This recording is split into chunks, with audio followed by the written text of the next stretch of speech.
ಎಲ್ಲರಿಗೂ ನಮಸ್ಕಾರ ಸ್ನೇಹಿತರೆ. ಗೃಹಲಕ್ಷ್ಮಿ ಯೋಜನೆಯ 25 ಮತ್ತು 26ನೇ ಕಂತಿನ ಮಾಹಿತಿಗೆ ನಿಮ್ಮೆಲ್ಲರಿಗೂ ಕೂಡ ಸ್ವಾಗತ. ಇವತ್ತು ಸರ್ಕಾರದ ಕಡೆಯಿಂದ 25 ಮತ್ತು 26ನೇ ಕಂತಿನ ಹಣಕ್ಕೆ ಭರ್ಜರಿ ಗುಡ್ ನ್ಯೂಸ್ ಬಂದಿರುವಂತದ್ದು ಸ್ನೇಹಿತರೆ. 25 ಮತ್ತು 26ನೇ ಕಂತಿನ ಹಣ ಏನಿದೆ ಅದು ಜಮಾ ಆಗೋಕೆ ಕ್ಷಣಗಣನೆ ಶುರುವಾಗಿದೆ ಅಂತಾನೆ ಹೇಳ್ಬೋದು. ಇದರ ಬಗ್ಗೆ ಕಂಪ್ಲೀಟ್ ಮಾಹಿತಿ ಈ ಒಂದು ವಿಡಿಯೋದಲ್ಲಿ ಇರುತ್ತೆ ಸ್ನೇಹಿತರೆ. ವಿಡಿಯೋನ ತಪ್ಪದೆ ಸಂಪೂರ್ಣವಾಗಿ ಲಾಸ್ಟ್ ತನಕ ನೋಡಿ ಸ್ನೇಹಿತರೆ. ವಿಡಿಯೋನ ಎಲ್ಲೂ ಕೂಡ ಸ್ಕಿಪ್ ಮಾಡಬೇಡಿ. ಎಲ್ಲ ಮಹಿಳಾ ಫಲಾನುಭವಿಗಳಿಗೂ ಭರ್ಜರಿ ಅಂದರೆ ಭರ್ಜರಿ ಗುಡ್ ನ್ಯೂಸ್ ಇದೆ ಅಂತಾನೆ ಹೇಳ್ಬೋದು. ಹೌದು ಸ್ನೇಹಿತರೆ, ಈ ಒಂದು ವಿಡಿಯೋದಲ್ಲಿ 25 ಮತ್ತು 26ನೇ ಕಂತಿನ ಗೃಹಲಕ್ಷ್ಮಿ ಯೋಜನೆಯ 2,000 ರೂಪಾಯಿ ಹಣ ಏನಿದೆ ಅದು ಮೊದಲ ಹಂತದಲ್ಲಿ ಯಾವೆಲ್ಲ ಜಿಲ್ಲೆಗಳ ಫಲಾನುಭವಿಗಳಿಗೆ ಮೊದಲು ಜಮಾ ಆಗಲಿದೆ ಅನ್ನೋದನ್ನ ತಿಳಿಸ್ಕೊಡ್ತೀನಿ ಸ್ನೇಹಿತರೆ. ಹಾಗೆಯೇ 25 ಮತ್ತು 26ನೇ ಕಂತಿನ ಹಣದ ಬಗ್ಗೆ ಮುಖ್ಯವಾದ ಮಾಹಿತಿಯನ್ನು ಕೂಡ ತಿಳಿಸ್ಕೊಡ್ತೀನಿ. ವಿಡಿಯೋನ ಎಲ್ಲೂ ಕೂಡ ಸ್ಕಿಪ್ ಮಾಡಬೇಡಿ, ಪೂರ್ತಿಯಾಗಿ ನೋಡಿ. ಅದಕ್ಕೂ ಮುಂಚೆ ನೀವೇನು ಕೂಡ ನಮ್ಮ ಕನ್ನಡ ನ್ಯೂಸ್ ಒನ್ ಚಾನಲ್ನ ಮೊದಲನೇ ಸಲ ಭೇಟಿ ಮಾಡಿದರೆ ದಯವಿಟ್ಟು ಸಬ್ಸ್ಕ್ರೈಬ್ ಮಾಡಿಕೊಳ್ಳಿ ಸ್ನೇಹಿತರೆ. ಇದೇ ರೀತಿ ಎಲ್ಲ ಗೃಹಲಕ್ಷ್ಮಿ ಯೋಜನೆಯ ಮಾಹಿತಿಗಳನ್ನ ಪ್ರತಿದಿನ ನಿಮಗಾಗಿ ಕೊಡ್ತಾ ಹೋಗ್ತೀನಿ. ಹಾಗೆಯೇ ಈ ಒಂದು ವಿಡಿಯೋಗೆ ಲೈಕ್ ಮಾಡೋ ಮೂಲಕ ಸಪೋರ್ಟ್ ಕೂಡ ಮಾಡಿ ಸ್ನೇಹಿತರೆ. 25 ಮತ್ತು 26ನೇ ಕಂತಿನ ಗೃಹಲಕ್ಷ್ಮಿ ಯೋಜನೆಯ ಹಣದ ಬಗ್ಗೆ ನಮ್ಮ ಕರ್ನಾಟಕ ರಾಜ್ಯ ಸರ್ಕಾರದ ಕಡೆಯಿಂದ ಒಂದು ಗುಡ್ ನ್ಯೂಸ್ ಕೊಟ್ಟಿದ್ದಾರೆ ಅಂತಾನೆ ಹೇಳ್ಬೋದು ಸ್ನೇಹಿತರೆ. ಅದೇನಪ್ಪಾ ಅಂದ್ರೆ 25 ಮತ್ತು 26ನೇ ಕಂತಿನ ಗೃಹಲಕ್ಷ್ಮಿ ಯೋಜನೆಯ ಹಣ ಏನಿದೆ ಅದು ನಾಳೆಯಿಂದ ಅಂದ್ರೆ ಇದೇ ಜನವರಿ ತಿಂಗಳಿಂದ ಎಲ್ಲ ಫಲಾನುಭವಿಗಳ ಖಾತೆಗಳಿಗೆ ಬಿಡುಗಡೆ ಮಾಡುವ ಪ್ರೋಸೆಸ್ ಸ್ಟಾರ್ಟ್ ಆಗುತ್ತೆ ಅನ್ನುವಂತಹ ಒಂದು ಗುಡ್ ನ್ಯೂಸ್ ಸಿಕ್ಕಿದೆ ಸ್ನೇಹಿತರೆ. 25 ಮತ್ತು 26ನೇ ಕಂತಿನ ಗೃಹಲಕ್ಷ್ಮಿ ಹಣ ಮೊದಲನೇ ಹಂತದಲ್ಲಿ ಸುಮಾರು 18 ಜಿಲ್ಲೆಗಳ ಫಲಾನುಭವಿಗಳಿಗೆ ಜಮಾ ಮಾಡಲು ರಾಜ್ಯ ಸರ್ಕಾರ ಮುಂದಾಗಿದೆ ಅಂತಾನೆ ಹೇಳ್ಬೋದು ಸ್ನೇಹಿತರೆ. ಈಗ ಯಾವೆಲ್ಲ ಜಿಲ್ಲೆಗಳಿಗೆ ಮೊದಲನೇ ಹಂತದಲ್ಲಿ 25 ಮತ್ತು 26ನೇ ಕಂತಿನ ಗೃಹಲಕ್ಷ್ಮಿ ಯೋಜನೆಯ ಹಣ ಜಮಾ ಆಗುತ್ತೆ ಅನ್ನೋದು ನಾವು ನೋಡ್ತಾ ಹೋಗೋಣ ಬನ್ನಿ ಸ್ನೇಹಿತರೆ. ಬೆಳಗಾವಿ, ಬೀದರ್, ಚಿಕ್ಕಬಳ್ಳಾಪುರ, ಕಲಬುರಗಿ, ರಾಯಚೂರು, ಕೋಲಾರ, ಉಡುಪಿ, ಹಾಸನ, ಚಿಕ್ಕಮಗಳೂರು, ಬಳ್ಳಾರಿ, ಧಾರವಾಡ, ಉತ್ತರ ಕನ್ನಡ, ದಕ್ಷಿಣ ಕನ್ನಡ, ಹಾವೇರಿ, ಮಂಗಳೂರು, ಶಿವಮೊಗ್ಗ, ದಾವಣಗೆರೆ, ಹುಬ್ಳಿ, ಇದಾದ್ಮೇಲೆ ಕೊಡಗು ಹಾಗೂ ಮೈಸೂರು. ಟೋಟಲ್ ಆಗಿ ಒಟ್ಟು 18 ಜಿಲ್ಲೆಗಳಿಗೆ ಅಂದ್ರೆ ನಾನೀಗ ತಿಳಿಸ್ಕೊಟ್ಟಿರುವಂತಹ 18 ಜಿಲ್ಲೆಗಳೇನಿದೆ ಈ 18 ಜಿಲ್ಲೆಗಳಿಗೆ 25 ಮತ್ತು 26ನೇ ಕಂತಿನ ಗೃಹಲಕ್ಷ್ಮಿ ಯೋಜನೆಯ ಹಣ ಏನಿದೆ ಅದು ಮೊದಲನೇದಾಗಿ ಈ ಜಿಲ್ಲೆಗಳ ಮಹಿಳಾ ಫಲಾನುಭವಿಗಳಿಗೆ ಜಮಾ ಆಗ್ತಿರುವಂತದ್ದು ಸ್ನೇಹಿತರೆ.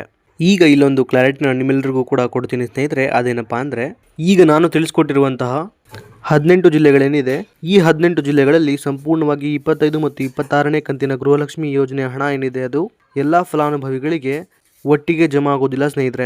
ಅಂದರೆ ಹಂತ ಹಂತವಾಗಿ ಇದೇ ಜನವರಿ ತಿಂಗಳು ಮುಗಿಯೋದ್ರೊಳಗೆ ಎಲ್ಲ ಫಲಾನುಭವಿಗಳ ಖಾತೆಗಳಿಗೆ ಜಮಾ ಆಗುತ್ತೆ ಸ್ನೇಹಿತರೆ. ಯಾಕಂದರೆ ಸಂಪೂರ್ಣವಾಗಿ ಎಲ್ಲ ಫಲಾನುಭವಿಗಳಿಗೆ ಹಣ ಜಮಾ ಆಗೋಕೆ ಕನಿಷ್ಠ ಅಂದರೂ ಸಹ 15ರಿಂದ 20 ದಿನಗಳ ತನಕ ಸಮಯ ಬೇಕೇ ಬೇಕು ಸ್ನೇಹಿತರೆ. ಈ ಮಾಹಿತಿಯನ್ನು ಖುದ್ದು ಲಕ್ಷ್ಮೀ ಹೆಬ್ಬಾಳ್ಕರ್ ಮೇಡಮ್ ಅವರು ನೀಡಿದ್ದಾರೆ.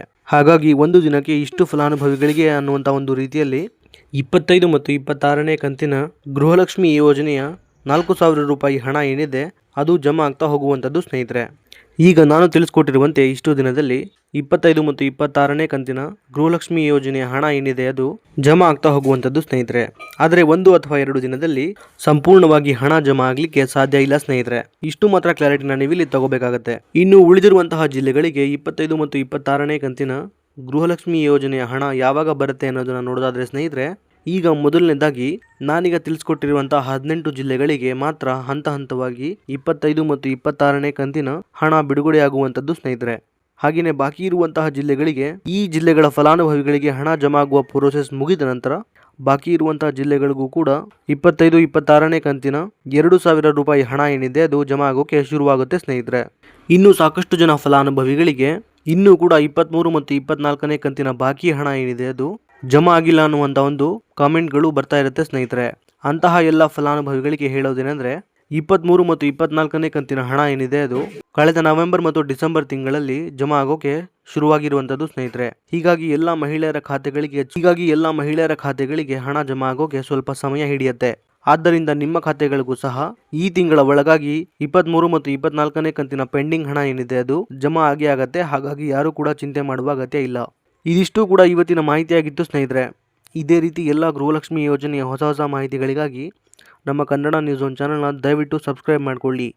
ಹಾಗೆಯೇ ಈ ಒಂದು ವಿಡಿಯೋ ನಿಮಗೆ ಇಷ್ಟ ಆಗಿದ್ದರೆ ಲೈಕ್ ಮಾಡೋ ಮೂಲಕ ಸಪೋರ್ಟ್ ಕೂಡ ಮಾಡಿ. ಮತ್ತೆ ಮುಂದಿನ ವಿಡಿಯೋದಲ್ಲಿ ಸಿಗೋಣ. ಅಲ್ಲಿವರೆಗೂ ಧನ್ಯವಾದ.